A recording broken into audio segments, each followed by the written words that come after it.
जय हिंद दोस्तों, मैं नवीन शर्मा आप सभी का स्वागत करता हूं। आशा करता हूं आप सब एकदम अच्छे हैं, एकदम बेहतरीन हैं। एक बार सारे प्यारे दोस्त बताएंगे आप सब कैसे हैं। उम्मीद करूंगा बहुत अच्छे होंगे, बहुत बेहतरीन होंगे। तो एक मुस्कुराहट के साथ में पहले सारे बच्चे स्माइल करोगे तब क्लास चलेगी। तो सारे एक मुस्कुराहट के साथ में बताएंगे भैया एकदम ठीक है। समीक्षा राठौड़, किशन ठाकुर, दहिया, राखी चौबे, अविनाश चौधरी, 019, संदीप पाल, वीरेंद्र कुमार, बिट्टू चौधरी, कामिनी, सत्यम, रोहित, प्राची, मुकेश, सभी प्यारे दोस्तों का स्वागत है। एसएससी जीडी के लिए प्यारे बच्चे प्रैक्टिस सेट नंबर 6 पर हम लोग पहुंच चुके हैं। उम्मीद करूंगा हर एक प्रैक्टिस सेट को जितने दिल से मैं आपको चीज़ें नोट कराता हूं उतने दिल से आप चीज़ों को याद करते होंगे। और प्यारे बच्चे, वही एक बात, नहीं मिला विरासत में मुझे, नहीं मिला विरासत में मुझे कुछ, मैंने सफल होने के लिए सैकड़ों रातें किताबों के साथ गुजारी हैं, उसी एक जुनून, उसी एक मेहनत के साथ आप लोग तैयारी करते रहेंगे। तो शुरू करते हैं आज के पहले प्रश्न को। प्यारे बच्चे, आज का पहला क्वेश्चन है, चंद्रगुप्त मौर्य ने अपने अंतिम दिन यहाँ गुजारे। चंद्रगुप्त मौर्य ने अपने अंतिम दिन यहाँ गुजारे। और प्यारे बच्चे, हम लोग चल रहे थे आपका मगध पर। कहाँ पर? मगध पर। मैंने बताया था आपको कि चार आपके वंश हुए, हर्यक वंश, शिशुनाग वंश, नंद वंश। नंद वंश का खात्मा करके मौर्य वंश आ गया। क्या आ गया? मौर्य डायनेस्टी आ गई, मौर्य वंश आपका आ गया प्यारे बच्चे। और ये जो मौर्य वंश था, मौर्य वंश के जो संस्थापक थे, क्या बोलोगे? चंद्रगुप्त मौर्य थे। कौन थे? ये थे आपके संस्थापक, किसके? मौर्य वंश के। और प्यारे बच्चे, चंद्रगुप्त मौर्य ने अपने अंतिम दिन कहाँ गुजारे थे? श्रवणबेल गोला में गुजारे। कहाँ पर? श्रवणबेल गोला में गुजारे थे। और ये श्रवणबेल गोला कहाँ पर पड़ता है? कर्नाटक में पड़ता है। और प्यारे बच्चे, इन्होंने क्या अपनाया था? जैन धर्म अपनाया था। और जैन धर्म के लिए प्यारे बच्चे जो इन्होंने दीक्षा ली थी, जो एजुकेशन ली थी, वो किससे ली थी? भद्रबाहु से। क्या बोलेंगे? भद्रबाहु से ली थी। और कर्नाटक में कौन सी पहाड़ी है? उदयगिरी की पहाड़ियां हैं। कौन सी पहाड़ी? उदयगिरी की पहाड़ी है। और उदयगिरी की पहाड़ियों पर ही इन्होंने कौन सा व्रत रहकर अपनी जान दे दी थी? क्या बोलेंगे? संलेखना व्रत। कौन सा? संलेखना व्रत। ये कैसा व्रत होता है भैया? जिसमें व्यक्ति भूखे रह करके अपने प्राणों को त्याग दे। इन्होंने ऐसा क्यों किया भैया? क्योंकि चंद्रगुप्त मौर्य के समय पर अकाल पड़ा और अकाल का जिम्मेदार भद्रबाहु ने बताया कि चंद्रगुप्त तुम स्वयं हो। तो चंद्रगुप्त ने पश्चाताप के लिए अपना, क्या बोलते हैं, प्राण कहां पर दे दिए? वो प्राण दिए थे इन्होंने उदयगिरी की पहाड़ियों पर। कोई दिक्कत? ठीक है।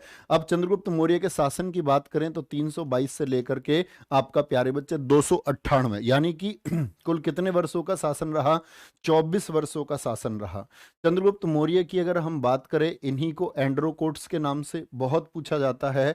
भारतीय इतिहास का कौन सा शासक है जिसको एंड्रोकोट्स? मैं आपसे पूछता हूं, चंद्रगुप्त मौर्य को एंड्रोकोट्स किसने कहा था?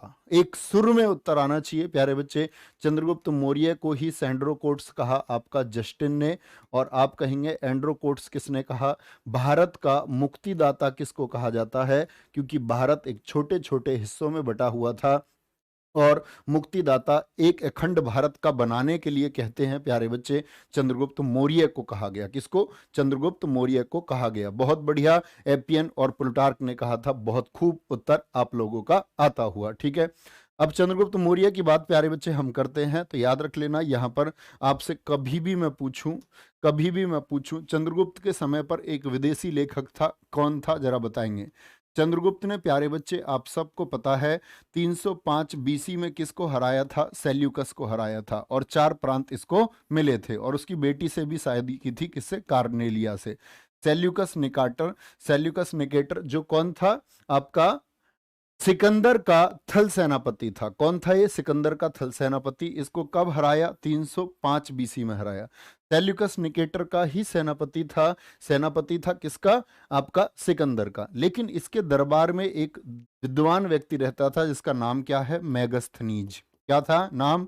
मेगस्थनीज था। और मेगस्थनीज ने कौन सी बुक लिखी है? फटाफट से बताएंगे। आप कहेंगे भैया जी इंडिका लिखी है। क्या लिखी है? इंडिका।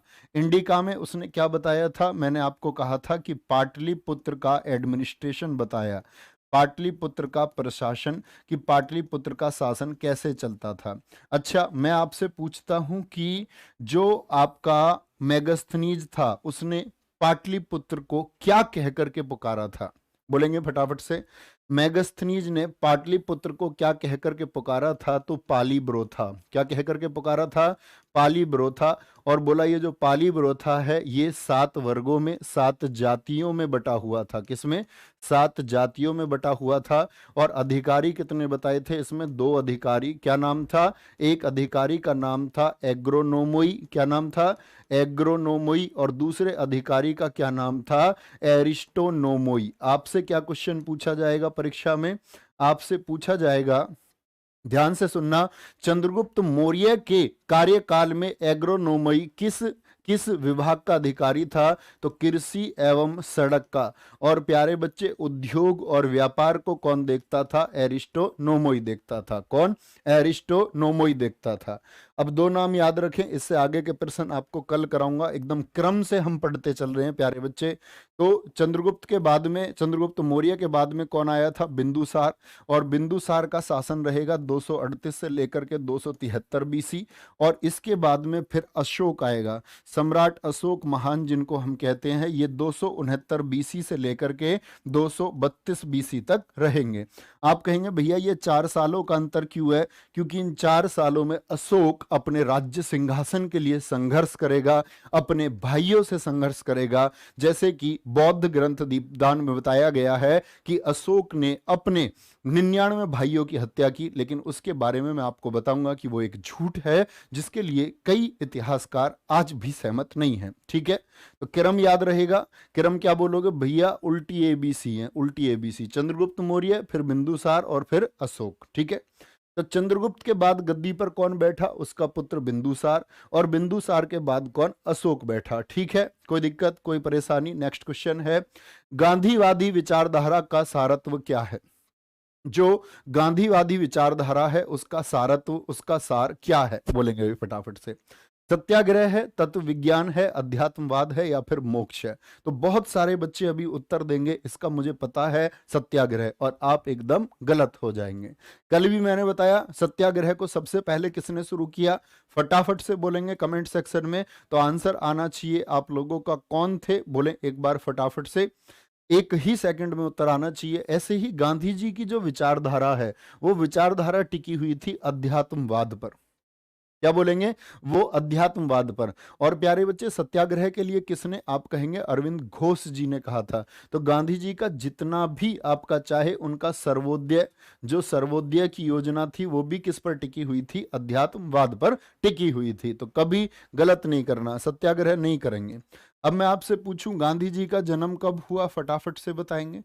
गांधी जी का जन्म, तो आप कहेंगे भैया इतना आसान सा प्रश्न क्यों पूछ रहे हो कि 2 अक्टूबर 1869 को हुआ। ठीक है, लेकिन मैं पूछ लूं, देखना, गांधी जी लंदन से वापस कब आए? फटाफट से बोले, गांधी जी लंदन से वापस कब आए?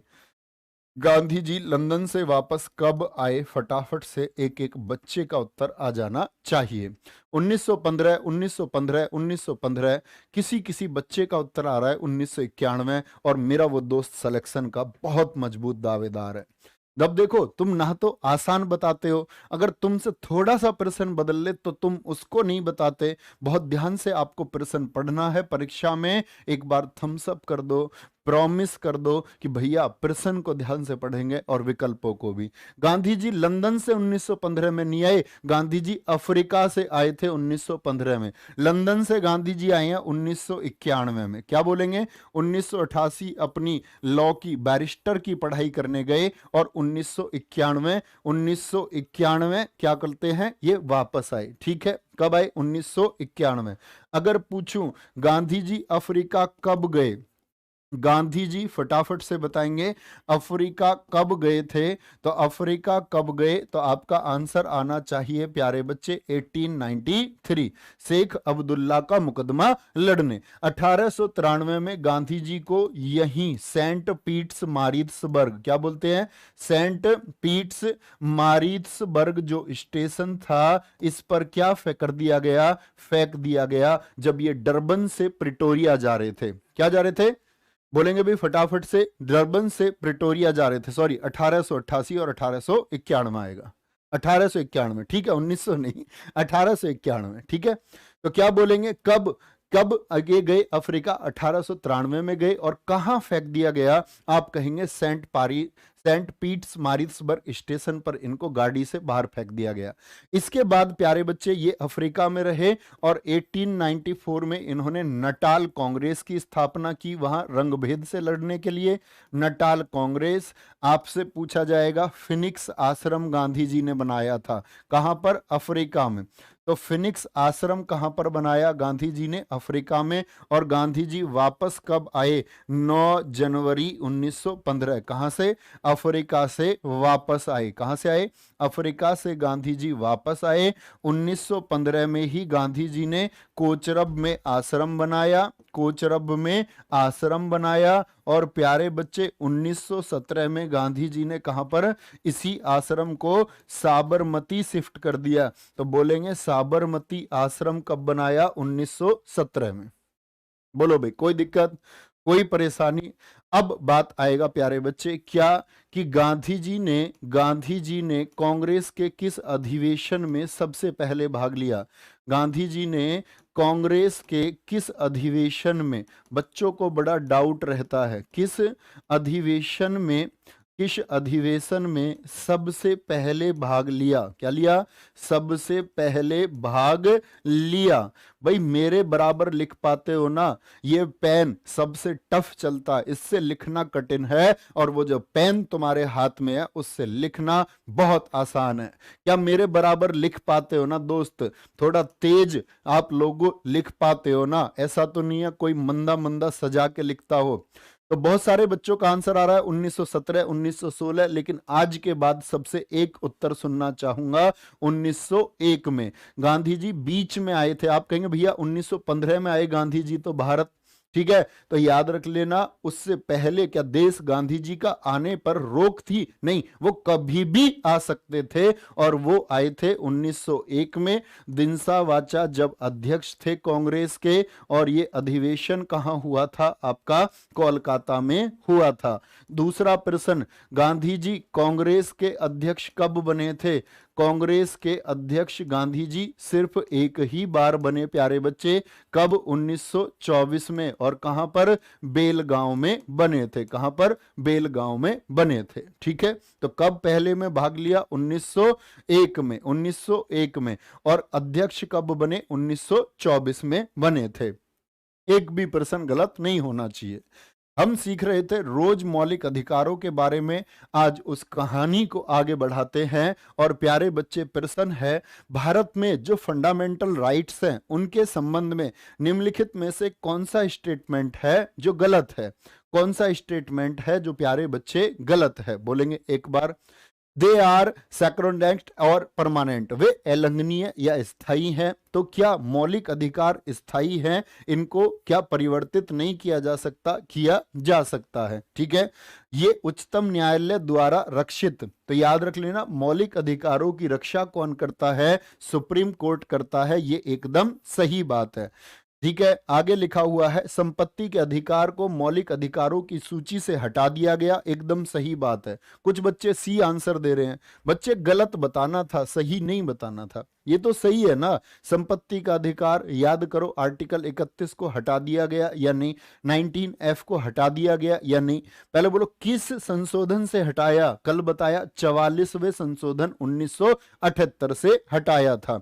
ठीक है, वे निरंकुश नहीं है लेकिन परिमित है। परिमित है यानी कि एक फिक्स जगह तक इनके अधिकार क्षेत्र है। बिल्कुल ठीक बात है। नेक्स्ट, निजता का अधिकार किसके अधीन आता है? जो निजता का अधिकार है वो किसके अधीन आता है? बोलेंगे एक बार। आर्टिकल 19 के अधीन आता है। आर्टिकल 19 में आपको कल समझा चुका, स्वतंत्रता का अधिकार है, जिसमें बोलने की स्वतंत्रता, संघ बनाने की स्वतंत्रता, सभा की स्वतंत्रता, बसने की स्वतंत्रता, घूमने की स्वतंत्रता, और आपका प्यारे बच्चे व्यापार की स्वतंत्रता शामिल है। बोलो कोई दिक्कत? आर्टिकल 20 नहीं जी, आर्टिकल 21 इसका सही उत्तर हो जाएगा। निजता का अधिकार आर्टिकल 21 बहुत महत्वपूर्ण है, याद रखेंगे।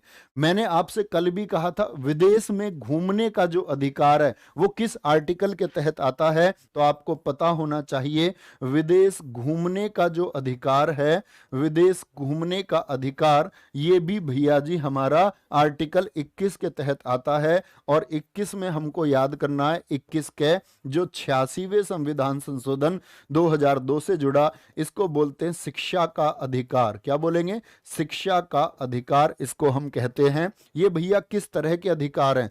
इनको हम बोलते हैं आपका प्राण व दैहिक स्वतंत्रता, यानी ये जीवन के अधिकार हैं।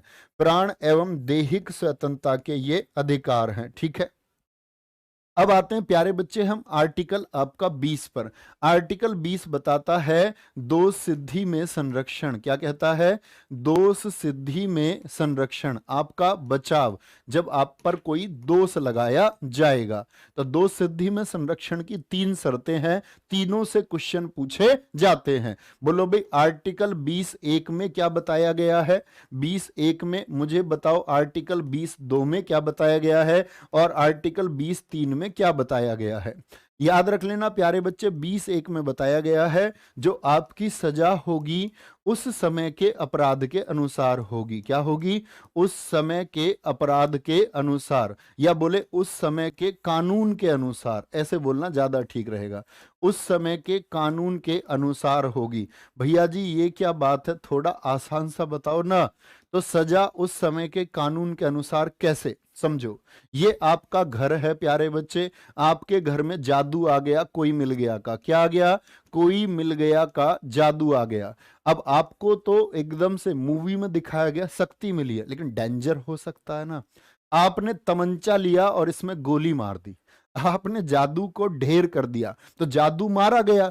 अब आपको सजा होगी या नहीं होगी? क्योंकि अभी भारत में ऐसा कोई कानून नहीं है जो ये बताता हो कि जादू को मारने पे ये सजा है, यानी किसी एलियन को मारने पे ये सजा है। भारत सरकार को पता चलता है इस व्यक्ति ने एलियन को मार दिया, तो उन्होंने सोचा कि भविष्य में ऐसा और एलियन आ सकते हैं और ऐसी हत्याएं हो सकती हैं और ऐसी घटनाएं हो सकती हैं, तो उन्होंने एक कानून बनाया कि किसी ने जादू को गोली मारी तो उसको 10 साल की सजा होगी। तो अब इस व्यक्ति को सजा होगी या नहीं होगी जादू को मारने पे? यस और नो, यस और नो। तो आप कहेंगे नहीं। तो उस समय क्योंकि कानून नहीं है तो ये दोष सिद्धि में संरक्षण हो गया, आपका दोष जो है वो सिद्ध नहीं होगा। ठीक है, तो दूसरी बात करते हैं प्यारे बच्चे। एक सजा, एक जो अपराध है आपका, एक अपराध के लिए एक ही बार सजा होगी, एक ही बार सजा होगी। ठीक है, ऐसा नहीं है बार बार एक ही अपराध के लिए उसको सजा सुनाते रहेंगे। 20(3) बड़ा महत्वपूर्ण है। और याद रख लेना, जो स्वयं के विरुद्ध गवाही, आप किसी अपराधी है, आपके ऊपर कोई मुकदमा चल रहा है, तो आपको कोई भी ये स्वयं के विरुद्ध गवाही के लिए बाध्य नहीं कर सकता है कि आप अपने ही खिलाफ गवाही दें।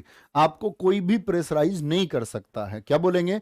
कोई भी प्रेशराइज नहीं कर सकता है। ये आपका 20 का 1, 2, 3 में बताया गया है। एक बार बोलो प्यारे बच्चे, एक बार थम्स अप करके बोलो, इतनी बात में किसी को कोई दिक्कत है, कोई परेशानी है? फिर हम आते हैं आर्टिकल 22 पर। आर्टिकल 22 बताता है प्यारे बच्चे क्या? गिरफ्तारी में संरक्षण, यानी आपको गिरफ्तार कर लिया गया तो आपको 24 घंटे में कहां पेश करना होगा? न्यायिक मजिस्ट्रेट के सामने पेश करना होगा। ठीक है, आर्टिकल 23 की अगर हम बात करते हैं प्यारे बच्चे, बहुत महत्वपूर्ण है। ये मानव दुर्व्यापार, यानी आप कोई गलत व्यापार कर रहे हैं। ठीक है, मानव दुर्व्यापार और आपका बलात्सरम, जबरदस्ती कोई कार्य लेना किसी से, उस पर रोक लगाने की बात करता है। आर्टिकल 24 बताता है 14 से कम के जो बच्चे हैं, 14 से कम का जो बच्चा है उसका कारखाने में काम करने पर रोक, कारखाने या किसी में काम करने पर रोक। ये किस में बताया गया है? 24 में बताया गया है। कल जब मैं क्लास में आऊं ना दोस्त, तो आपको 24 तक सब कुछ पता होना चाहिए। क्या बोलेंगे?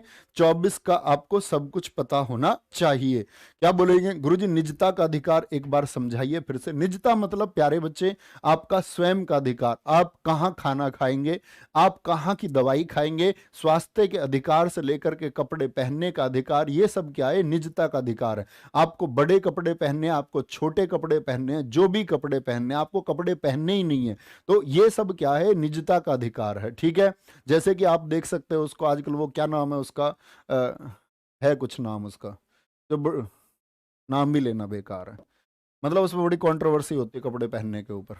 बोलो भाई फटाफट से, आगे आएंगे। कौन सा राज्य छत्तीसगढ़ के साथ अपनी सीमा को साझा नहीं करता है? रणवीर सिंह। रणवीर सिंह भी ऐसी, वो कभी बिगर कपड़े की फोटो खिंचवा लेता है, बताओ। कभी डी इतने कुछ भी पहन लेता है, मतलब वो कुछ भी। आगे आएंगे भैया, जो कुछ भी है नाम छोड़ो, कोई दिक्कत नहीं, नाम में क्या रखा है। कौन सा राज्य छत्तीसगढ़ के साथ अपनी सीमा को साझा नहीं करता है? छत्तीसगढ़ के साथ। मैंने कहा आप तैयारी करते हैं, आपको भारत के राज्यों का एटलीस्ट ज्ञान होना चाहिए। ठीक है, क्या बोलेंगे? आंध्र प्रदेश, उड़ीसा, उड़ीसा की सीमा लगती है, झारखंड की सीमा लगती है, महाराष्ट्र की सीमा लगती है, महाराष्ट्र के साथ साथ प्यारे बच्चे तेलंगाना की सीमा लगती है, एमपी की सीमा लगती है, एमपी की, मध्य प्रदेश की, और यूपी की सीमा भी लगती है। क्या बोलोगे? यूपी की सीमा भी लगती है। ठीक है, 6 राज्यों की सीमा। आंध्र प्रदेश की सीमा नहीं लगती है। अच्छा मुझे बताएं, छत्तीसगढ़ का गठन कब हुआ था? छत्तीसगढ़ का गठन मुझे बताएं फटाफट से, कब हुआ था? कब हुआ था? और प्यारे बच्चे किस अनुच्छेद से हुआ था, किस आर्टिकल से हुआ था? फटाफट से बोलेंगे, क्योंकि ये मैं आपको बता चुका हूं। जितनी चीजें प्यारे बच्चे आपको सिखा चुका हूं, उन चीजों में प्लीज कभी गलती मत करना। आप देखोगे इसी सीरीज से आप एकदम बेस्ट बन गए, एकदम सबसे शानदार आप बन गए। तो आप कहेंगे भैया CUJ याद है? याद है भैया CUJ? नहीं याद है। किससे अलग होकर के इसको बनाया था? तो MP से अलग हुआ था। किससे? इसको MP से अलग करके बनाया गया था, और तब ये भारत का 26वां राज्य बना था। किस आर्टिकल से? मैंने बोला भारत के अंदर कुछ बदलना है तो आर्टिकल 3 से बदला जाएगा। किससे? आर्टिकल 3 से बदला जाएगा। अच्छा, छत्तीसगढ़ के CM बताएं भैया कौन है? छत्तीसगढ़ की राज्यपाल आप मुझे बताएं फटाफट से कौन है? तो CM कौन बोलोगे? भूपेश बघेल है। क्या बोलोगे? छत्तीसगढ़ के CM भूपेश बघेल जी हैं। और राज्यपाल कौन है? अनुसुईया, क्या बोलोगे? अनुसुईया उइका है। कौन है? अनुसुईया, अनुसुईया उइका कौन है? यहाँ की राज्यपाल हैं। ठीक है, यहाँ की राज्यपाल हैं। लोकसभा सीट कितनी है, राज्यसभा सीट कितनी है? तो 11 और 5 हमेशा याद रख लेना, 11 और 5 हमेशा याद रख लेना। ठीक है, अब हम बात करेंगे प्यारे बच्चे आपका किसकी? छत्तीसगढ़ की। छत्तीसगढ़ के प्यारे बच्चे लोकगीत बताएं क्या होंगे? तो लोकगीत में याद रख लेना भोजली, क्या बोलेंगे? भोजली और पांडवानी। पांडवानी क्योंकि यहाँ का एक लोक नृत्य भी है और लोकगीत भी है, पांडवानी। ठीक है, महाभारत का युद्ध पांडवों ने 18 दिन लड़ा, लेकिन पांडवानी कितने दिन लड़ती? पांडवनी होती बाल पकड़ पकड़ के भैया 36 दिन लड़ती। कितने दिन? 36 दिन लड़ती है। ठीक है, कोई दिक्कत? अच्छा, अब मैं बात करूं यहाँ के राष्ट्रीय उद्यान जिनसे क्वेश्चन बनते हैं, तो राष्ट्रीय उद्यान प्यारे बच्चे कौन कौन से यहाँ पर? तो याद रख लेना, इंद्रावती है। कौन सा? इंद्रावती है, कांगेर है, कांगेर है, और भैया गुरु घासीदास है। क्या बोलोगे? गुरु घासीदास है। ये कहां पर है बोलो एक बार? जैसे मैं बात करता हूं छत्तीसगढ़ की, तो छत्तीसगढ़ के लिए मैं क्या बताता हूं आपको कि 36 में क्या बोलते हैं? घास जो है, घास कहाँ, क्या क्या कहाँ गिरे घास? घास गिरनी है इंद्र की छत पर। घास कहाँ कहाँ डालनी है? इंद्र की छत पर डालनी है। ठीक है, ये याद रखेंगे। भोजली और पांडवनी ये कहाँ के लोकगीत हैं? ये प्यारे बच्चे क्या कहेंगे? आप कहेंगे, क्या बोलेंगे? ध्यान से देखेंगे, क्या बोलेंगे? ये छत्तीसगढ़ के हैं। नेक्स्ट आगे चलेंगे। अंडमान और निकोबार द्वीप समूह की एक महत्वपूर्ण पर्वत चोटी माउंट डायवोलो कहां पर स्थित है? बोलेंगे भी फटाफट से, फटाफट से आंसर करेंगे, कोई बात नहीं विजय मौर्य जी, चलो आगे चलेंगे, फटाफट से बताएंगे, आगे चलो। बहुत बढ़िया सर जी, क्लियर नहीं दिख रहा, एक बार बताएंगे प्यारे बच्चे, क्या आपको स्क्रीन क्लियर नहीं दिख रही है? दिखनी चाहिए, हमारी तरफ से यही क्वालिटी रोज रहती है। क्या बोलेंगे? ये हमारी तरफ से यही क्वालिटी रोज रहती है प्यारे बच्चे। बोलेंगे भाई फटाफट से, अमनदीप बहुत, कोई दिक्कत नहीं है प्यारे बच्चे, एकदम देखेंगे। अंडमान और निकोबार द्वीप समूह की एक महत्वपूर्ण पर्वत चोटी कौन सी है जिसका नाम है माउंट डायवोलो? कहां पर स्थित है? तो हमेशा याद रखेंगे मध्य अंडमान में स्थित है। कहां पर है? मध्य अंडमान में स्थित है। और प्यारे बच्चे अगर हम बात करते हैं किसकी? अंडमान निकोबार द्वीप समूह की, तो बनाओ भैया 7 गोले। कितने गोले? बोलेंगे फटाफट से, कितने गोले? 7 गोले। कितने गोले? याद रख लेना और आज ही याद करना। कितने गोले? 7 गोले। सबसे पहले ऊपर आएगा आपका नॉर्थ अंडमान। क्या बोलोगे? नॉर्थ अंडमान आएगा, ठीक है, नॉर्थ अंडमान। और एक छोड़ के साउथ अंडमान। क्या बोलोगे? एक छोड़ के साउथ अंडमान आएगा। बीच में कौन सा आएगा? नॉर्थ और साउथ के बीच में मिडिल, मिडिल वाला बीच में आएगा, कोई दिक्कत? नॉर्थ साउथ बीच में मिडिल। और यहां पर क्या होता है आपका चौथा? ये लिटिल अंडमान है। क्या है? लिटिल अंडमान है, कोई दिक्कत? ऐसे ही प्यारे बच्चे नीचे है निकोबार, कार निकोबार, और सबसे लास्ट में आपका ग्रेट निकोबार। क्या बोलोगे? ग्रेट निकोबार। और इसके बीच में कौन आएगा? तो आप कहोगे भैया इनके बीच में आएगा लिटिल निकोबार। इतनी बात समझे? इतनी बात समझे प्यारे बच्चे, या कोई दिक्कत है? बोलो भाई एक बार। अब मैं कोई क्वेश्चन बताने जा रहा हूं, देखो इसके ऊपर क्या है? अंडमान, इसके नीचे क्या है? निकोबार, और इनके बीच में तो क्या बोलते हैं? ऊपर अंडमान, और भैया नीचे क्या हो गया? ये निकोबार। तो क्या भैया ये 7 ही हैं? 7 नहीं है प्यारे बच्चे, ये छोटे छोटे छोटे छोटे, ये टोटल 572 आइलैंड हैं। क्या बोलोगे? ये 572 द्वीप समूह से मिलकर बनता है। कितने से? 572 द्वीप समूह से मिलकर बनता है अंडमान एंड निकोबार। अब समझना मेरी बात को, अंडमान और निकोबार के बीच ये कितनी डिग्री लाइन है? तो ये 10 डिग्री है। क्या है ये? 10 डिग्री।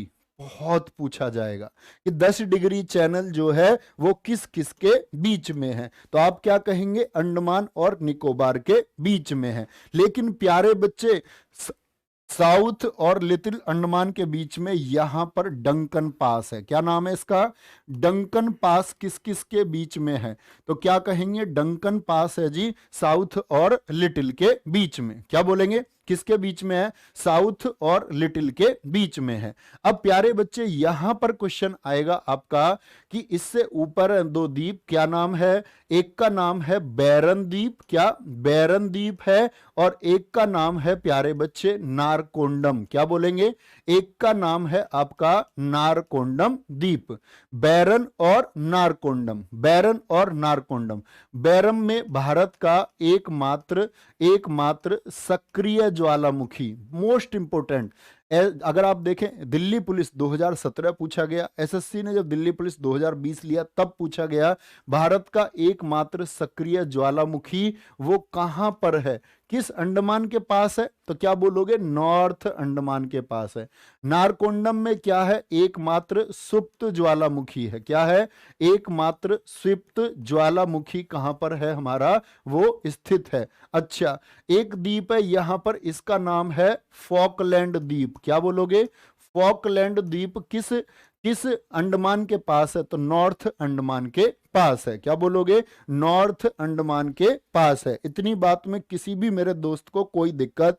अब मैं आपसे बोलने वाला हूं, क्या बोलने वाला हूं आपका ध्यान से समझना प्यारे बच्चे। जो अंडमान निकोबार है इसमें कौन सी भाषा बोली जाती है? आप लोग कमेंट सेक्शन में बताएंगे कौन सी भाषा बोली जाती है। तो क्या कहेंगे?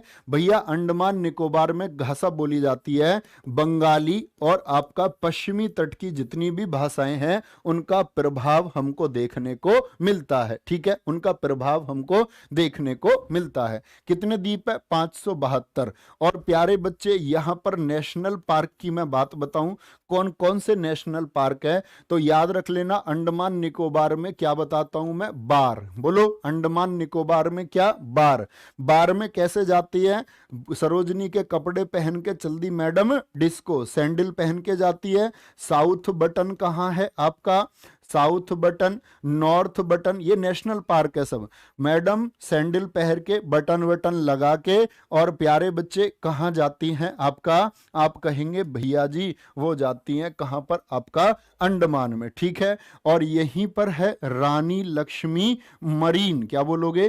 रानी लक्ष्मी मरीन नेशनल पार्क है। Mahatma Gandhi marine national park है, Mahatma Gandhi marine national park है। और प्यारे बच्चे क्या बोलेंगे? कैंप बेल कहां पर है? कैंप बेल नेशनल पार्क कहां पर है? ये भी हमारा कहां पर है? अंडमान निकोबार में है, ठीक है, अंडमान निकोबार में है, ठीक है। चलो भाई, भैया चिराग बैच में स्टैटिक जीके कब पढ़ाओगे? हिंदी के बाद पढ़ाएंगे, क्योंकि हिंदी का छोटा सिलेबस है। ऐसे ही प्यारे बच्चे लक्षद्वीप याद रखें। लक्षद्वीप देखो, जो भारत है हमारा, जो भारत है प्यारे बच्चे, इधर क्या है? बे ऑफ बंगाल। तो बे ऑफ बंगाल में है अंडमान एंड निकोबार। इधर क्या है हमारा? अरब सागर है। और अरब सागर में प्यारे बच्चे क्या है? लक्षद्वीप है। तो लक्षद्वीप से क्वेश्चन एसएससी ने क्या क्या पूछे हैं? लक्षद्वीप किसके पास है? केरल के पास है, ठीक है, केरल के पास है। तो यहां पर भाषा कौन सी है? यहां पर भाषा है मलयालम, क्या बोलोगे? मलयालम। और आपका दूसरी भाषा बोली जाती है यहां पर माहे, कौन सी? माहे भाषा बोली जाती है, ठीक है। लक्षद्वीप में कितने द्वीप हैं? टोटल 36 द्वीप है हमारे। कितने द्वीप है प्यारे बच्चे? 36 द्वीप है। अगर हम बोले लक्षद्वीप का हाई कोर्ट कहां पर लगेगा, तो वो केरल में इसका हाई कोर्ट लगता है। और अंडमान निकोबार द्वीप समूह का जो हाई कोर्ट है वो कहां लगेगा? वो कोलकाता में लगता है, ठीक है, नियर बाई। तो समुद्र में इसकी नजदीकी किसके? कलकत्ता के पास है, इसकी नजदीकी केरल के पास है। ऐसा एक भी क्वेश्चन गलत तो नहीं करोगे दोस्त? बोलो। भारत का जो इंदिरा पॉइंट है, बहुत अच्छा एक बच्चे ने बोला है, देखो ध्यान से, बच्चे ने बोला है भैया इंदिरा पॉइंट के बारे में। तो इंदिरा पॉइंट की प्यारे बच्चे अगर मैं बात करूं कि इंदिरा पॉइंट जो है ये सबसे लास्ट में इस ग्रेट निकोबार में है। क्या है? भारत का जो दक्षिणतम बिंदु है इंदिरा पॉइंट, ये इसमें स्थित है। अब एक क्वेश्चन तुमसे पूछ लूं, एक क्वेश्चन तुमसे पूछ लूं, जरा बताओ फटाफट से। तैयार हो क्या? ये छोटा कर दूं, स्क्रीनशॉट ले पाओ ताकि। तैयार हो? एक क्वेश्चन अगर मैं तुमसे पूछ लूं तो इसको सीन 2 पे दिखाओ भैया एक बार, तब स्क्रीनशॉट आएगा। सीन 2 पे इसका स्क्रीनशॉट आप ले सकते हैं प्यारे बच्चे। अब मैं आपसे पूछ रहा हूं कि जो अंडमान की राजधानी है, अंडमान की राजधानी है, उसका नाम है, आप सारे बच्चे जानते हैं, पोर्ट ब्लेयर। वो कौन से अंडमान में? बोलो भाई, वो नॉर्थ अंडमान में, मिडिल अंडमान में, साउथ अंडमान में, या फिर आपका लिटिल अंडमान में होगी? तो पोर्ट ब्लेयर के बारे में कोई भी क्वेश्चन पूछे तो लिखना वो साउथ अंडमान में है। कहां पर है?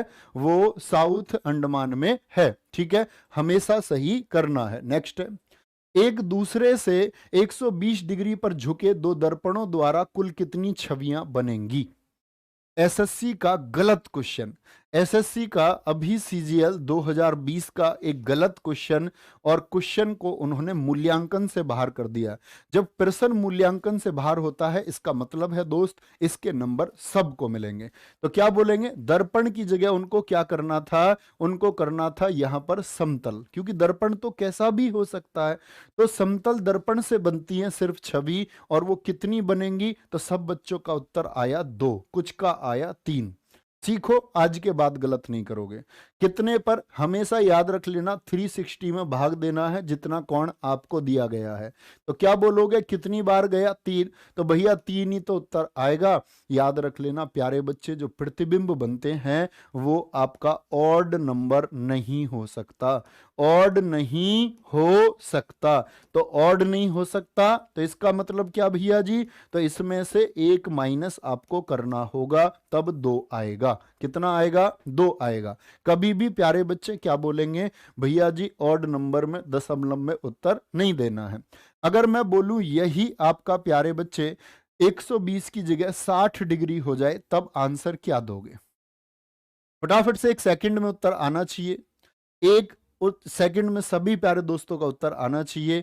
आप कहेंगे भैया जी 60 से भाग करेंगे तो कितनी बार, 6 बार। ये इवन या ऑड, तो आप कहेंगे ये तो इवन नंबर है तो ये चल जाएगा, इसमें से मत घटाना, इवन नंबर में से नहीं घटाना है भैया जी, ठीक है। क्या कहेंगे, आपको हमेशा घटाना है ऑड नंबर से। नेक्स्ट है, कंप्यूटर माउस का आविष्कार किसने किया था? कौन है जिसने कंप्यूटर माउस का आविष्कार किया? बोलेंगे भाई फटाफट से। चलो भाई, अभी से कुमार मेरे दोस्त हमेशा नोट्स बनाते रहे, बहुत बढ़िया। चलो आगे आएंगे।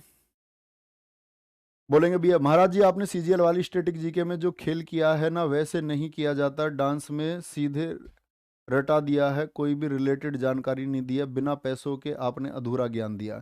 सर्वेश यादव जी मेरे दोस्त, मैं आपके कमेंट का बहुत स्वागत करता हूं, बहुत अच्छा लगा इसीलिए मैंने पढ़ा है, आपका दिल से स्वागत है मेरे दोस्त। अगर इसमें कोई फॉर्मूला लगता हो ना क्रिकेट की जानकारी में, आप में से जितने बच्चे भी क्लास देख रहे हैं वो जाके क्रिकेट की वीडियो देखना, क्या उसमें मैंने आपको डेटा दिया है, और इस यूट्यूब पे और या इस पेड पे कहीं भी जाकर के आप देखना, किसी व्यक्ति ने वो कंटेंट शायद मैंने 6 या 7 घंटे में बनाया होगा आपके लिए। अगर ऐसा कंटेंट कहीं मिले तो मेरे दोस्त ये मेरी अंतिम क्लास होगी, ठीक है। समझ रहे हो आप, अभी आपको अल्प ज्ञान है, क्योंकि मैं क्रिकेट की क्लास में मैं क्रिकेट के बारे में आपको ये बता सकता हूं कि सचिन तेंदुलकर जी ने अपना 100वां शतक 78वें मैच में मारा, अपना, अगर हम 100वां शतक बोल रहे हैं, बांग्लादेश के खिलाफ मारा, अपनी पहली सेंचुरी 78वें। तो इसमें मेरे दोस्त कोई फॉर्मूला मैं नहीं लगा सकता हूं, आप मुझसे एक्सपेक्ट कर सकते हैं, यहां सीखने की बात है तो मैं आपको सिखा सकता हूं, जो चीजें आपको भेजने की बात है वो भेज सकता हूं। और आपके जो प्यारे मास्टर जी इस कहीं भी यूट्यूब जगत पे कोई भी पढ़ाते हो ना,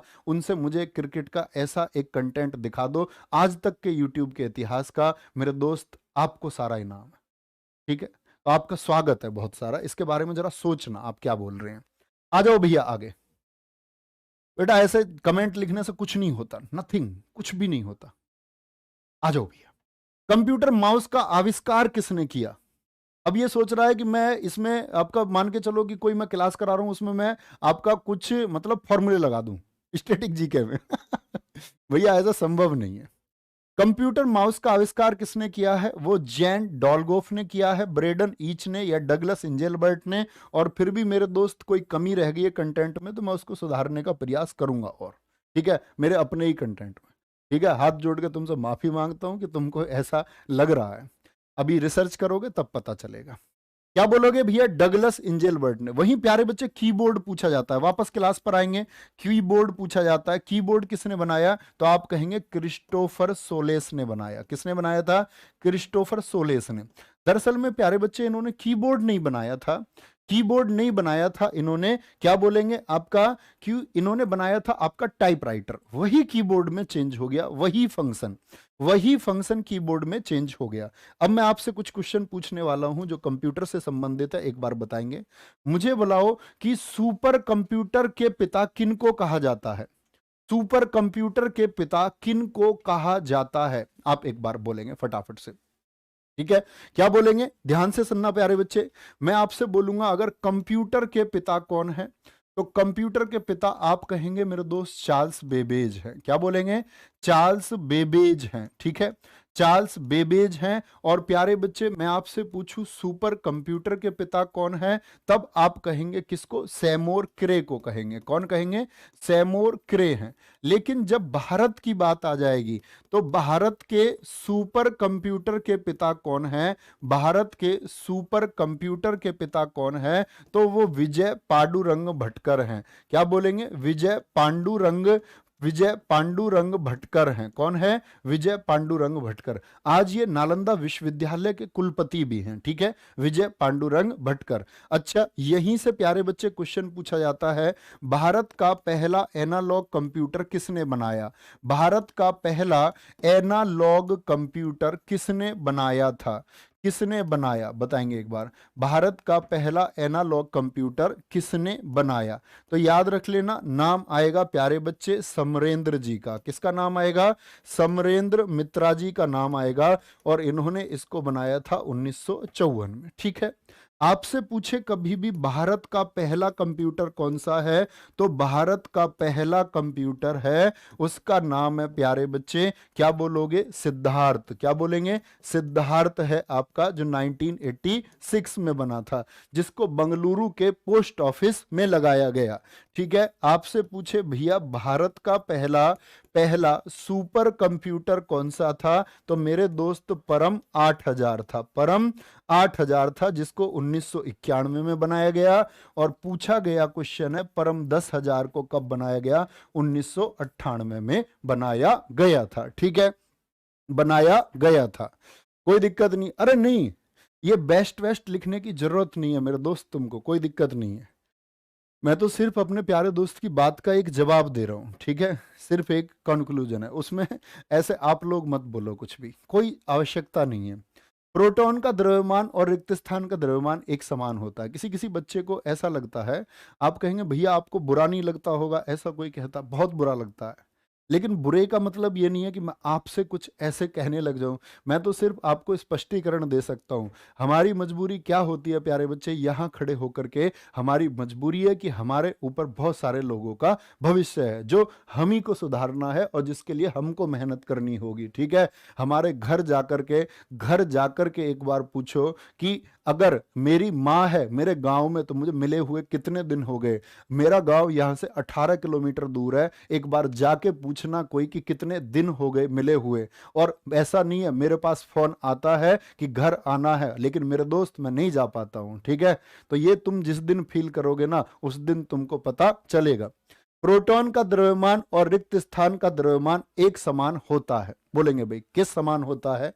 तो न्यूट्रॉन के समान, इलेक्ट्रॉन के समान, आइसोप्रोन के समान या अल्फा कण के समान होता है।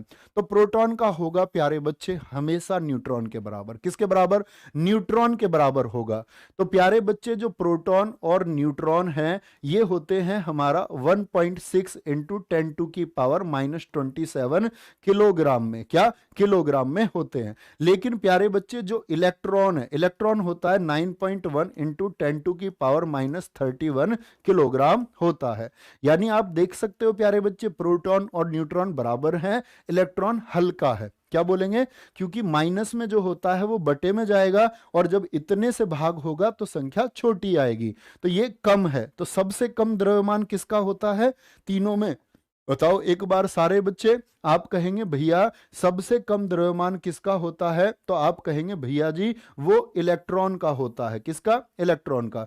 और इलेक्ट्रॉन और प्रोटॉन के द्रव्यमान का अनुपात कितना होता है? बहुत पूछा गया क्वेश्चन है।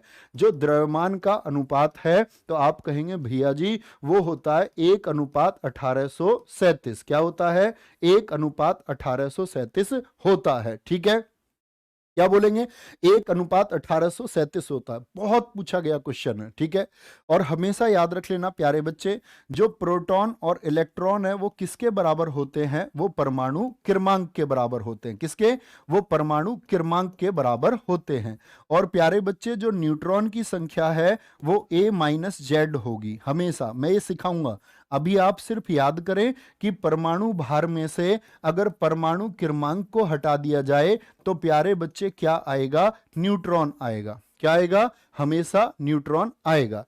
अब आप कहेंगे भैया जेड क्या है? ये परमाणु क्रमांक है, एटॉमिक नंबर इसको हम कहते हैं। क्या बोलते हैं? Atomic number. और ये परमाणु भार है, इसको हम एटॉमिक वेट कहते हैं। जैसे मैंने याद करने को दिए थे, क्या याद करके आए तुम? बोलो एक बार, क्या आप याद करके आए प्यारे बच्चे? बोलेंगे एक बार फटाफट से। तो आप कहेंगे प्यारे बच्चे भैया जी हम याद करके आए। तो देखें जरा, सी अगर मैं बोल दूं C612, तो ये 6 क्या है? कार्बन का छठा नंबर, ये जेड है। और ये 12 भैया जी जो ऊपर लगा हुआ है ये ए है। ये क्या है? ये ए है। तो मैं मेरे दोस्त आपसे क्वेश्चन पूछ लूं अगर कि पी किसके बराबर होगा, तो पी कितना? प्रोटॉन कितने हैं इसमें? 6। मैं बोलूं इसमें इलेक्ट्रॉन कितने हैं, आप कहेंगे जेड के बराबर होते हैं। देखो यहां से, तो आप कहेंगे भैया 6 है। मैं पूछूं न्यूट्रॉन कितने हैं प्यारे बच्चे, आप कहेंगे ए में से जेड घटा दो, 12 में से 6 घटा दो, कितने आ जाएंगे? न्यूट्रॉन भी 6 ही होंगे। कोई दिक्कत, कोई परेशानी? बोलो भाई फटाफट से आगे आएंगे। निम्नलिखित में से किस बीमारी को निम्नलिखित में से किस बीमारी को 3D की बीमारी के नाम से भी जाना जाता है? इसे डिमेंशिया, डायरिया और डर्मेटाइटिस शामिल हैं। 3D के नाम से शामिल हैं। बोलेंगे एक बार फटाफट से, सारे प्यारे बच्चे बताएंगे एक बार। बहुत बढ़िया। क्या कहेंगे? आप कहेंगे कि 3D की बीमारी के नाम से भी जाना जाता है। और वो कौन सी बीमारी है प्यारे बच्चे? वो पेलाग्रा है। कौन सी है? बी नहीं है मेरे दोस्त, वो पेलाग्रा है। क्या बोलेंगे? वो पेला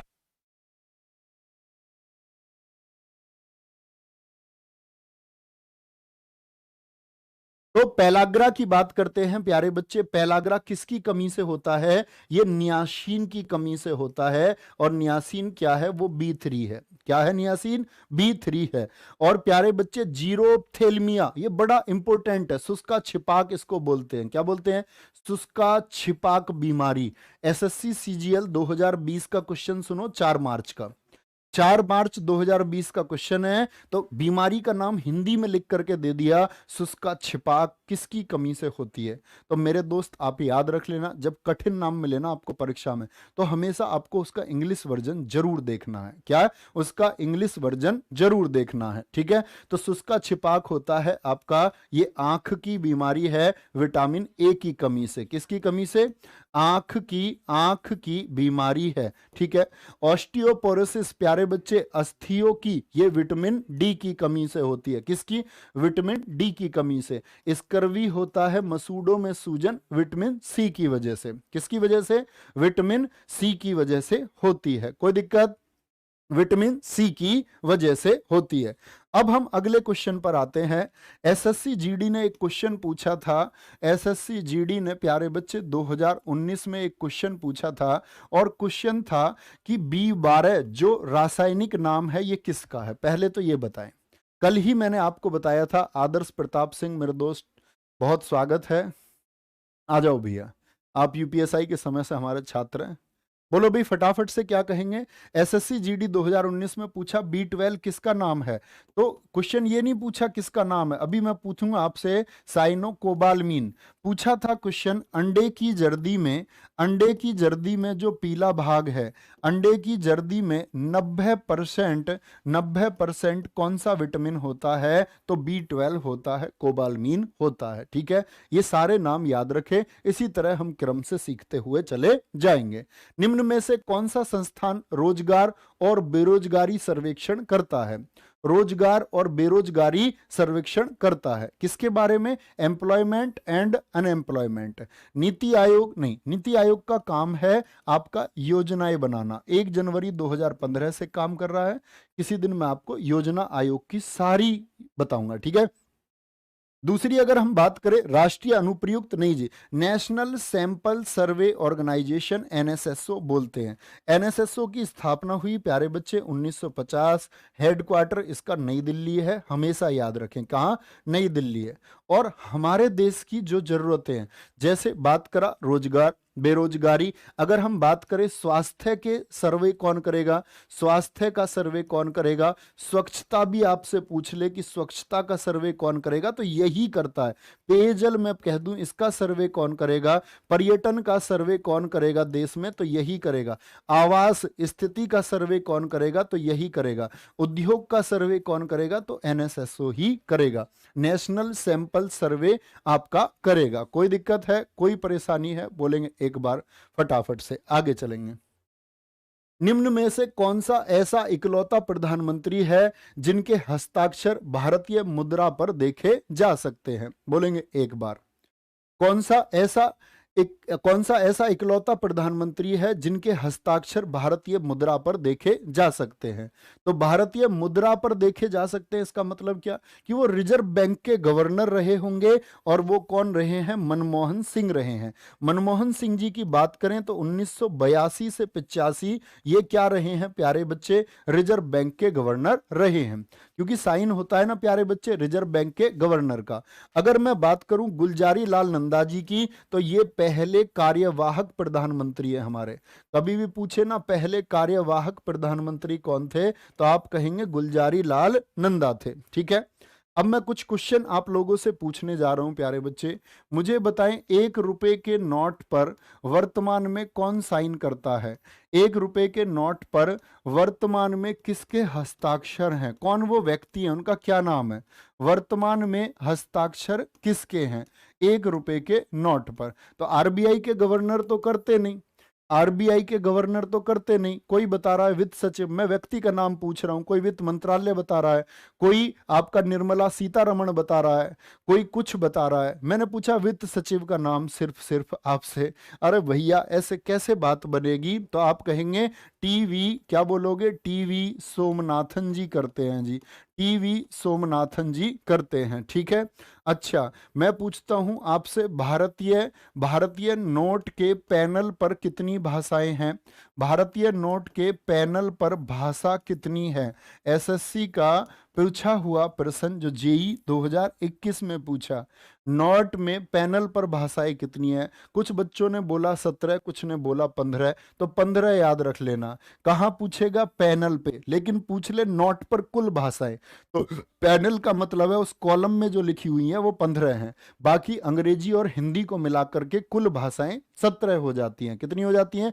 कुल भाषाएं प्यारे बच्चे, प्यारे मेरे दोस्त, 17 हो जाती हैं। अब बात करते हैं मनमोहन जी की, इनकी क्या उपलब्धियां हैं? मुझे बताएं, मनमोहन सिंह वर्तमान में राज्यसभा के सदस्य हैं या नहीं है? तो मनमोहन सिंह योजना आयोग के उपाध्यक्ष भी रह चुके हैं। आपसे कभी भी पूछे कौन भारत के प्रधानमंत्री हैं जो योजना आयोग के अध्यक्ष नहीं, उपाध्यक्ष भी रह चुके हैं, जो यूजीसी के अध्यक्ष भी रह चुके हैं, जो वित्त मंत्रालय में सचिव भी रह चुके हैं, यानी ये भी सिग्नेचर करते अगर होते वित्त मंत्रालय में सचिव, ये रह चुके हैं। तो यहां से हम क्या समझते हैं कि जो वित्त सचिव हैं, ये फाइनेंस सेक्रेटरी हैं, जो 1 रुपए के नोट पर साइन करे वो कौन है? वो वित्त सचिव होते हैं। कौन होते हैं? बाकी सारे नोट पर कौन साइन करेंगे? आरबीआई के गवर्नर साइन करेंगे, ठीक है। इतनी बात में कोई दिक्कत? तो वित्त मंत्रालय के सचिव ये रह चुके। इनकी प्यारे बच्चे बुक्स बड़ी महत्वपूर्ण है, बुक्स याद रख लेना इनकी। चेंजिंग इंडिया, क्या बोलोगे? चेंजिंग इंडिया बुक किसकी है? वो मनमोहन सिंह जी की बुक है। और to the nation for the nation, क्या बोलेंगे? To the nation for the nation book किसकी है? वो आपकी प्रधानमंत्री मनमोहन सिंह जी की पुस्तक है, ठीक है। कोई भी दिक्कत, कोई परेशानी? बोलेंगे भाई एक बार। आरडब्ल्यूए अंकुश कह रहे हैं कि भैया आपका क्या बोल रहे हैं, 5 राज्य उड़ीसा, छत्तीसगढ़, तेलंगाना, कर्नाटक, तमिलनाडु। कौन? उड़ीसा। प्लीज चेक करें, कुछ गलत हो गया क्या हमारे किसी क्वेश्चन में? एक बार बोलें प्यारे बच्चे, शायद हमारा राज्यों की सीमा में किसी प्रश्न में कोई गलती हुई है। प्रश्न संख्या 5 की बात कर रहे हैं क्या? कौन सा राज्य छत्तीसगढ़ के साथ अपनी सीमा को साझा नहीं करता? तो मैंने बोला महाराष्ट्र से करता है, झारखंड से करता है, उड़ीसा से करता है, Telangana, MP. Oh my god, Andhra Pradesh. प्यारे बच्चे इसके तो चारों ऑप्शन ऐसे हैं जिनसे ये टच करता है। किससे? आंध्र प्रदेश से भी सीमा बनाएगा छत्तीसगढ़। रियली सॉरी, ये मैंने जल्दी में गलत किया है, रियली सॉरी। कह रहा सर आपके लिए जान हाजिर है। मेरे दोस्त सिलेक्शन चाहिए, सिर्फ सिलेक्शन चाहिए, सिर्फ सिलेक्शन। क्या बोलेंगे? सिर्फ आप लोगों से सिलेक्शन चाहिए। बोलेंगे एक बार फटाफट से, बोलेंगे एक बार, कमेंट सेक्शन दिखाएं एक बार सबका। हाँ, योजना से जुड़े हुए प्रश्न मैं आपको जरूर कराऊंगा विशाल जी। बहुत बढ़िया, बहुत शानदार। ओके ओके ओके, ठीक है, वेरी गुड। अभी ठीक है, अभी कोई दिक्कत तो नहीं? आगे आएंगे, आगे आएंगे प्यारे बच्चे, अगले प्रश्न पर आएंगे हम लोग। अगले क्वेश्चन पर पीडीएफ मिल रही है ना तुम लोगों को बोर्ड वाली? बोलो भाई, गंभीरा धाली यात्रा किस राज्य की प्रसिद्ध नृत्य शैली है? बोलो भाई, गंभीरा धाली और यात्रा तो कहाँ की हैं? ये पश्चिम बंगाल की हैं। ये मैं प्रश्न नहीं करा रहा हूं, ये प्रश्न आपके लिए विशेष तौर से जो भैया आए हैं बोर्ड पर, तो इसका मतलब है पश्चिम बंगाल आपको याद करना है। यात्रा, धाली, गंभीरा। उत्तर प्रदेश की बात करें तो स्वांग और चरकूला। क्या बोलोगे? स्वांग और चरकूला। भैया पंजा मार दिया गिद्ध ने, गिद्ध के पंजे मारते ही जाग जाओगे एकदम से, कीकली निकल जाएगी। जागो और कीकली है। तमिलनाडु की बात करें प्यारे बच्चे, कोलाट्टम और कुम्मी है। क्या बोलोगे? कोलाट्टम और कुम्मी है। क्या बोलोगे? कोलाट्टम और कुम्मी है। ये कहाँ के हैं? तमिलनाडु के हैं। और आपको याद कराता हूं एक बार, आंध्रा के याद करना प्यारे बच्चे, क्या? धीमसा। कौन सा? धीमसा है आपका। और बथुकम्मा है। क्या बोलोगे? बथुकम्मा है। कहाँ का? आंध्रा का। कर्नाटक की अगर मैं बात करूं प्यारे बच्चे, तो डोलू कुनिया। क्या बोलोगे? डोलू कुनिया। और आपका यक्षगान, हमेशा याद रख लेने हैं, यक्षगान। ये कहाँ के हैं? ये कर्नाटक के हैं। कल मैंने तुमको बताया शास्त्रीय नृत्य कितने होते हैं, एक बार कमेंट सेक्शन में बता दो, शास्त्रीय नृत्य कितने होते हैं। बोलेंगे भैया फटाफट से। भैया 1 रुपए का नोट चल रहा है। हाँ जी भैया, 25 पैसे बंद हुए हैं अभी आधिकारिक रूप से, अभी बाकी सब कुछ चल रहा है। 1 रुपए का नोट अभी बंद नहीं हुआ है। अभी क्या बंद हुआ है? सिर्फ 25 पैसे बंद हुए हैं ऑफिशियली। बहुत बढ़िया भाई, बहुत शानदार। 8 उत्तर आया। भारत का कौन सा राज्य सुंदरेश्वर महोत्सव मनाता है? आर्ट एंड कल्चर बहुत महत्वपूर्ण है दोस्त, फिर बता रहा हूं, कॉपी पे लिख लो, बहुत महत्वपूर्ण है। फंसोगे तो यहां फंसोगे। हिमाचल प्रदेश, मध्य प्रदेश, गोवा या फिर केरल होगा। तो कहां पर मनाया जाता है सुंदरेश्वर? केरल में। केरल में ही प्यारे बच्चे ओणम मनाया जाता है। ओणम मनाया जाता है। विशु कभी पूछे तो बोलेंगे केरल में मनाया जाता है। अरट्टू उत्सव कहाँ मनाया जाता है? अरट्टू, ये भी केरल में। गोवा में सनबर्न मनाया जाता है। क्या बोलोगे? सनबर्न मनाया जाता है। साओ जो आओ। क्या बोलोगे? साओ जो आओ। ये कहां पर मनाया जाता है आपका? क्या बोलेंगे? साओ जो आओ। कहां पर मनाया जाता है? ये आपका प्यारे बच्चे गोवा में मनाया जाता है। मध्य प्रदेश में निमाड़ मनाया जाता है और लोक रंग मनाया जाता है। कौन सा? निमाड़ और लोक रंग मनाया जाता है। और हिमाचल प्रदेश का लावी याद रखेंगे। अभी रोज आपको प्यारे बच्चे नोट कराऊंगा, आपका काम होगा बहुत शानदार तरीके से तैयार करते रहने का।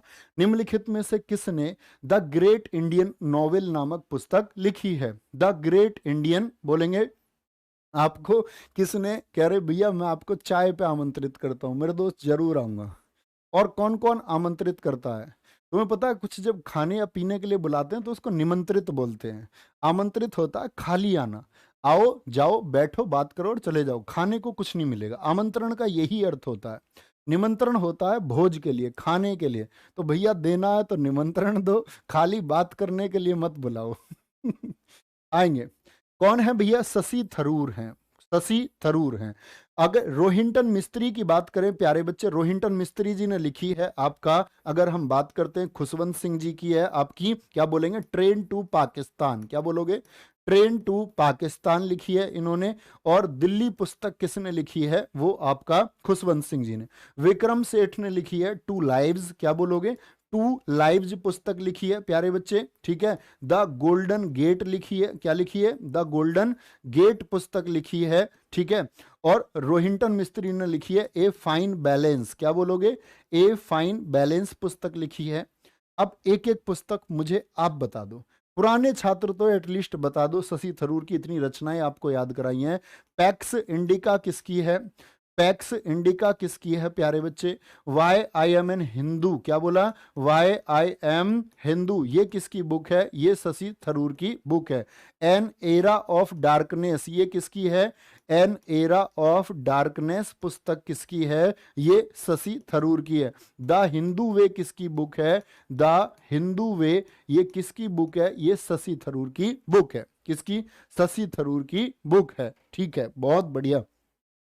बीसी राय पुरस्कार किस क्षेत्र में दिया जाता है? उत्तर प्रदेश लेखपाल परीक्षा में पूछा हुआ प्रश्न, एसएससी सीपीओ 2016 पूछा हुआ, और इस बार एसएससी जेई का पूछा हुआ क्वेश्चन। क्या बोलेंगे आपका? बीसी राय पुरस्कार। तो हमेशा याद रखेंगे प्यारे बच्चे, किसमें? पत्रकारिता में, चिकित्सा, पर्यावरण या फिर संगीत में दिया जाता है। बोले भाई।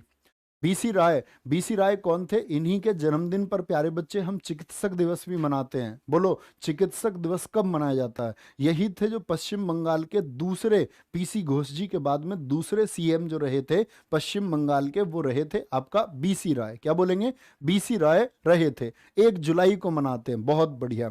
तो क्या मनाते हैं हम 1 जुलाई को प्यारे बच्चे? चिकित्सा दिवस। किसकी याद में मनाते हैं? बीसी राय की याद में मनाते हैं। और अगर मैं बात करूं किसके क्षेत्र में, मेडिसिन के क्षेत्र में 1962 से दिया जाता है, 1962 से। पत्रकारिता के लिए प्यारे बच्चे एक है रामनाथ गोयन का अवार्ड। क्या बोलोगे? रामनाथ गोयन का अवार्ड किस क्षेत्र में दिया जाता है? ठीक है, हमेशा याद रखेंगे। संगीत के क्षेत्र में याद रख लेना, संगीत कलानिधि पुरस्कार। तो सिर्फ कलानिधि भी लिख देता है इसको, तो याद रखेंगे कलानिधि नाम से जो पुरस्कार है ये म्यूजिक में दिया जाता है। पर्यावरण के लिए प्यारे बच्चे राइट लाइवली अवार्ड। क्या बोलोगे? Right lively award. क्या बोलेंगे? राइट लाइवलीहुड अवार्ड दिया जाता है। ठीक है, ये कभी गलत नहीं करना। राइट लाइवलीहुड अवार्ड दिया जाता है। कोई दिक्कत, कोई परेशानी? नेक्स्ट। भारत के अलावा निम्नलिखित में से किस देश में तमिल एक आधिकारिक भाषा है? भारत के अलावा, भारत में तो तमिलनाडु में बोली जाती है। तो क्या बोलेंगे? श्रीलंका में, सिंगापुर में, श्रीलंका और सिंगापुर दोनों में, या फिर कोई भी विकल्प सही नहीं है। तो ए आ रहा है बहुत सारे बच्चों का उत्तर जो गलत है एकदम, श्रीलंका और सिंगापुर दोनों में। क्या आएगा? श्रीलंका और सिंगापुर दोनों में। तो याद रख लेना प्यारे बच्चे, जब हम बात करते हैं किसकी? तमिल की, तो तमिल जो है हमारी, ये कहाँ पर बोली जाती है? एक तो तमिलनाडु में बोली जाती है और एक आपका पुडुचेरी में बोली जाती है। याद रख लेना, पुडुचेरी की ये कहाँ है? यहाँ की स्टेट लैंग्वेज है, राजकीय भाषा है। और तमिल को अगर मैं बोलूं तो इसको बोलते हैं हम क्लासिकल लैंग्वेज, यानी कि शास्त्रीय भाषा इसको हम कहते हैं। क्या बोलते हैं इसको? हम शास्त्रीय भाषा कहते हैं।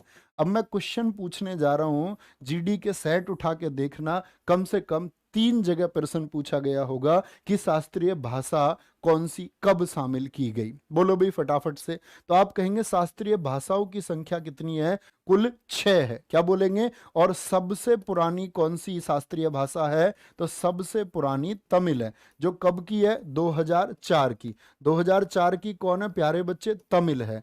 और उड़िया है सबसे नई। क्या बोलेंगे? सबसे नई कौन है? वो उड़िया है जो 2014 की है। ठीक है। संस्कृत कब बनी थी? 2005 में। संस्कृत 2005 की है प्यारे बच्चे। क्या बोलेंगे? संस्कृत 2005 की है। और अगर मैं बात करूं 2008 में 2 शामिल हुई हमारी, कौन कौन सी? कन्नड़ और तेलुगु शामिल हुई थी। कन्नड़ और तेलुगु शामिल हुई थी। और 2013 में प्यारे बच्चे मलयालम शामिल हुई थी। कौन? मलयालम शामिल हुई थी। तो तमिल सबसे पुरानी, बहुत पूछा जाता है, सबसे पुरानी शास्त्रीय भाषा तमिल है। ठीक है। सबसे नई उड़िया 2004 2014, 2005 संस्कृत, कन्नड़ तेलुगु 2000 आपकी 8 हो गई, और प्यारे बच्चे 2013 मलयालम। हमेशा याद रखोगे?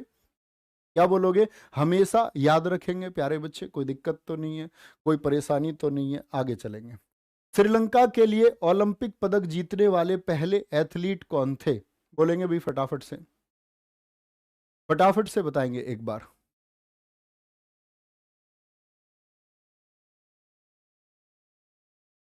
भैया स्टैटिक जीके में जो टॉपिक है उनको बता दो, कल बता देता हूँ एक बार, आज क्लास थोड़ा टाइम हो रहा है।